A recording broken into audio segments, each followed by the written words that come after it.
os impuros, os feiticeiros, os idólatras e a todos os mentirosos, a parte que lhes cabe será no lago que arde com fogo e enxofre, a saber, a segunda morte, a morte definitiva no inferno, ou seja, a eternidade da condenação no inferno. Aqui nós agora também no mesmo livro de Apocalipse há um reforço quanto a esse capítulo 21 lido agora, no que diz respeito ao capítulo 22, que é o último capítulo do último livro.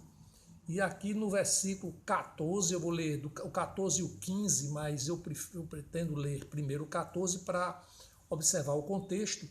Quando diz o apóstolo João escrevendo, diz no último capítulo do Apocalipse: bem-aventurados aqueles que lavam as suas vestiduras no sangue do Cordeiro, ou seja, Jesus, para que lhes assista o direito à árvore da vida, vida eterna, e entrem na cidade pelas portas, os novos céus, a nova Jerusalém. Então o versículo 15 diz: fora ficam os cães, os feiticeiros. Para entender o que significa os cães, precisa ler lá o profeta Isaías, lá atrás, e para entender que cães aqui não significa os animais, mas são as pessoas que têm essa categoria, onde estão enquadradas como cães. Os feiticeiros, os impuros, os assassinos, os idólatras e todo aquele que ama e pratica a mentira. Então veja o relevo que as Escrituras emprestam à mentira.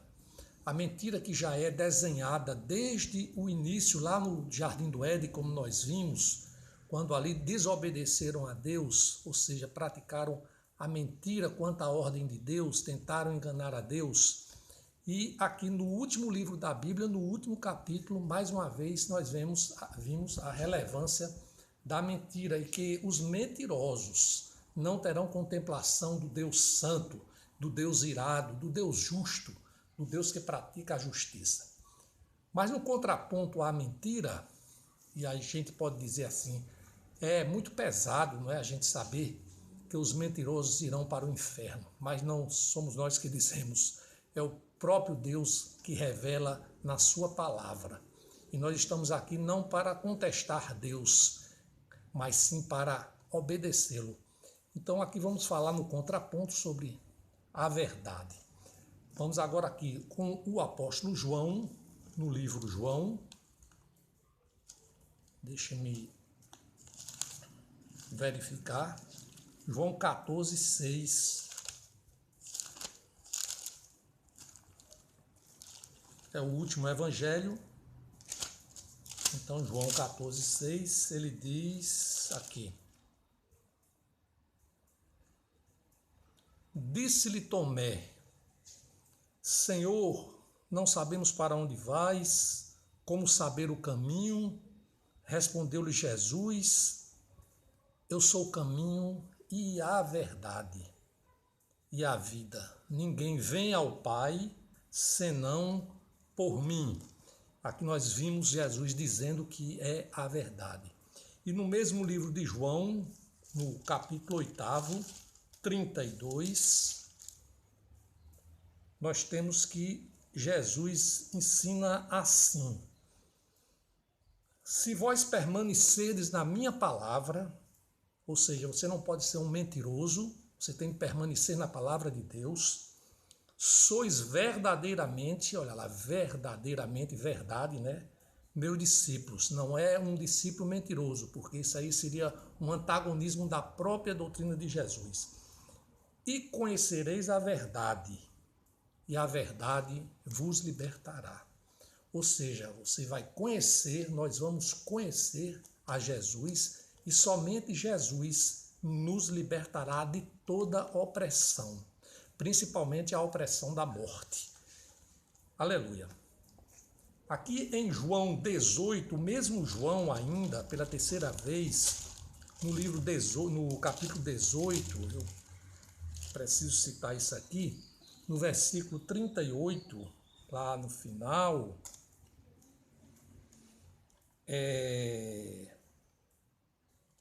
Pilatos questionou Jesus, quando ele interroga Jesus, e ele disse: logo tu és rei? Respondeu Jesus: tu dizes que sou rei.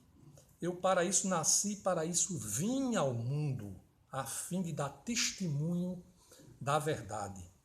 Todo aquele que é da verdade ouve a minha voz. Perguntou-lhe Pilatos: que é a verdade? Tendo dito isto, voltou aos judeus e lhes disse: eu não acho nele crime algum. Veja aí que ele perguntou a Jesus que é a verdade. Ele estava diante da verdade. E Jesus silenciou. E esse silêncio de Jesus é profundamente uma grande resposta. É incrível, né? Ele estava diante da verdade e ele não via a verdade. E isso ocorre com muitas pessoas que ainda não conseguiram tirar os embaraços do coração, tirar a mundanidade, né, da vida e, claro, através da graça do Senhor, porque é preciso descansar, esperar e confiar no Senhor. Então aí nós vemos, né, a antítese da mentira, que é a verdade, que é Jesus. E por último, eu quero lembrar o seguinte: durante alguns encontros com Jesus que eu fiz, eu tenho alguns vídeos aí em que eu teci considerações acerca de várias características de um cristão genuíno, com base na Escritura, é claro, porque tudo que se fala de Deus, sobre Deus, para a glória de Deus, provém da Escritura. Nada é criação, nada é fruto da ficção, da nossa ficção. Por mais engenhosidade que tenhamos, por mais intenções boas, nós não podemos criar nada, porque Jesus ele foi revelado através da palavra de Deus, e nós devemos seguir estritamente o que nós aprendemos de Deus. Então, nesses vídeos eu falei sobre várias características. Dentro das características eu enumerei algumas palavras que quem quiser procurar compreender de per si cada uma dentro do contexto bíblico, pode buscar nos vídeos que tem aí no canal. Então ali eu enumerei pelo menos 6 palavras que são despertar, buscar, esforçar. Quer dizer, isso são todas as características de um cristão. Um cristão deve despertar, desperta tu que dormes, deve buscar, buscar enquanto pode achar o Senhor, esforçar, vigiar e orar, fortalecer e perseverar. Perseverar também é uma característica importantíssima, porque não adianta ter nada dessas outras, e não perseverar em Jesus, com o auxílio do Espírito Santo, com os frutos do Espírito que somente vêm do Espírito Santo. Hoje eu quero introduzir nesta conclusão deste tema, porque as pessoas amam tanto dominar os outros homens, eu quero introduzir aqui também a palavra esperança. E aí eu vou na primeira carta de Pedro, do apóstolo Pedro, quando ele fala no capítulo 3 e diz no versículo 15, ele diz assim, versículo 15, antes, a prática do bem, está falando sobre a prática do bem, a longanimidade, segundo o exemplo de Cristo. Então ele diz, antes, santificai a Cristo como Senhor em vosso coração, estando sempre preparados para responder a todo aquele que vos pedir razão da esperança que há em vós. Que coisa maravilhosa. Então todo cristão, toda pessoa que é agraciada pela graça do Senhor, que é um favor imerecido, porque nós somos pecadores, mas Deus, pela misericórdia dele, nos trouxe para o mundo dele, aleluia, Senhor, e para a eternidade na glória dele. Então ele diz que nós devemos estar preparados para explicar àqueles que não sabem, que ainda não sabem, qual a razão dessa esperança e quem é a esperança. Por isso que eu falei da verdade, porque a esperança está ligada à verdade. Não existe esperança que não seja na verdade. Imagine que há um provérbio popular, não é bíblico, que diz que a esperança é a última que morre. Diz bem, por quê? Porque a esperança é a última quer dizer que chega, é nesse sentido. Mas ela morre, pelo provérbio popular. E a esperança que se fala aqui é a esperança eterna. A esperança que morre é a esperança dos homens, essa esperança centrada, focada nas coisas materiais, nas coisas visíveis, nas coisas que um dia a ferrugem há de comer, nas coisas que os ladrões podem roubar. Mas a esperança que Pedro fala aqui, em que nós devemos ter explicação para a razão dessa esperança, é a esperança em Jesus, a esperança eterna. Não é a esperança dos homens, que eu chamo de esperança desesperançosa, mas a esperança que significa concretude, realização. E nós cremos nisso. Então veja bem, na própria carta de Pedro, primeira carta de Pedro, no capítulo 1, logo na introdução, nós temos uma resposta a essa questão da esperança.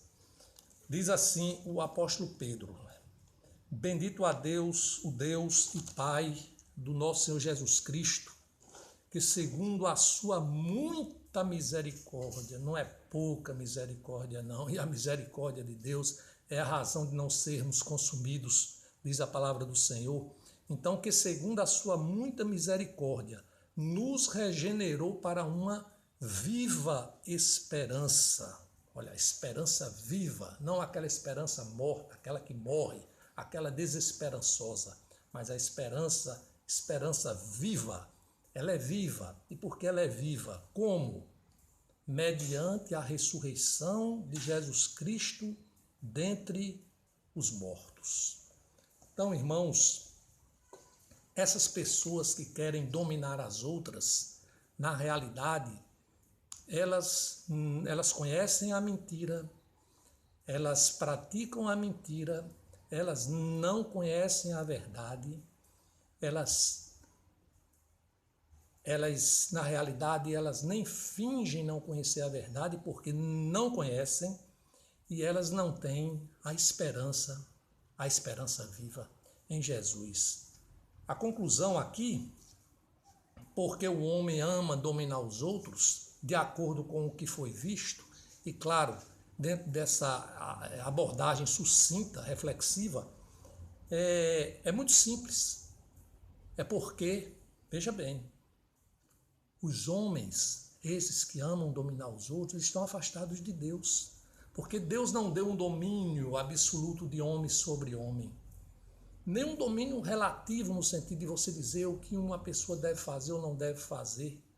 Roubar delas, certo? Os direitos, vamos dizer, a liberdade.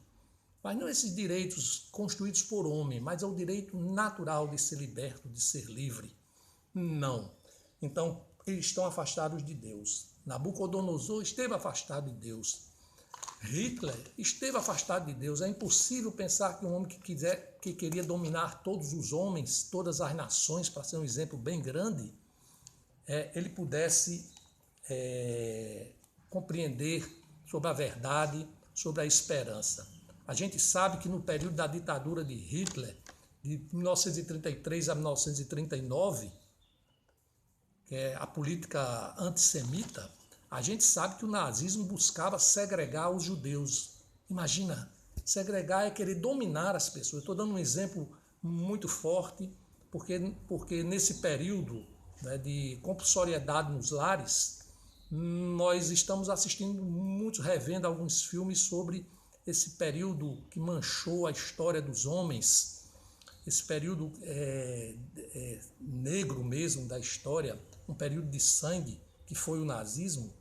Nós estamos revendo alguns vídeos, alguns depoimentos de pessoas que estiveram nos campos de concentração, em Auschwitz, em Treblinka, Sobibor, e nós vimos o quanto compuscados foram os direitos dessas pessoas, os mínimos direitos a uma vida digna, e segregados os judeus de seus...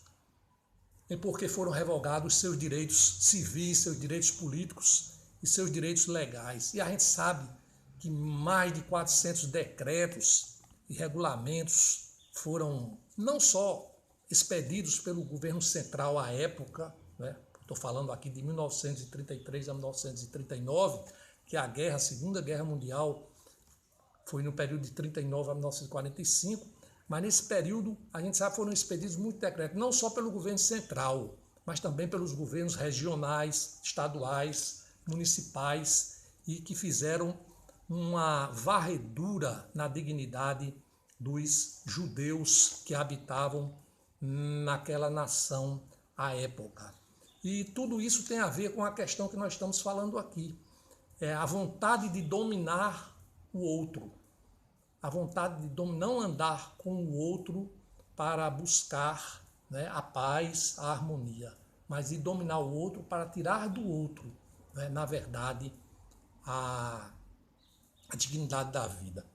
Então, essas pessoas, que eu falei aqui, o Nabucodonosor, à época na Babilônia, por exemplo, e tantos outros ditadores, eles não conhecem a esperança.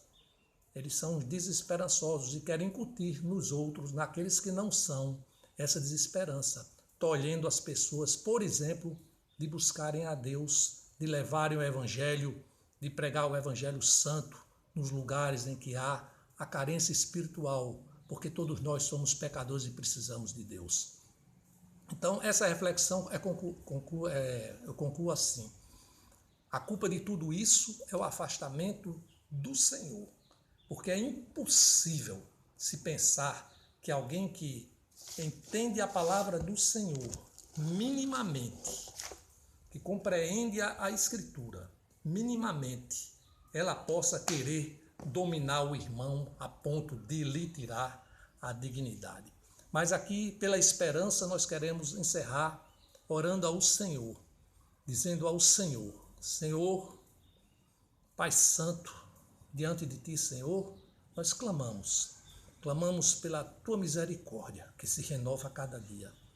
Clamando, Senhor, para que essas pessoas, sim, essas mesmas, que não têm esperança e querem tirar a esperança dos outros, que não conhecem a verdade e querem roubar a verdade dos outros, que só conhecem a mentira e querem incutir a mentira nos outros, que elas sejam radicalmente transformadas, não pelos outros homens, porque nós não queremos dominar os homens, mas por Ti, Senhor, porque Tu és santo, pela Tua bondade, que faça ver nelas, Senhor, aquilo que nós não vimos no passado, ou seja, que podemos viver na santidade, que é um processo lento, mas nós cremos, Senhor. Aleluia, Senhor. Há 12 anos, o Senhor, eu Te conheci. Há 12 anos, antes, como disse Jó, eu Te conheci de ouvir falar, e hoje eu Te conheço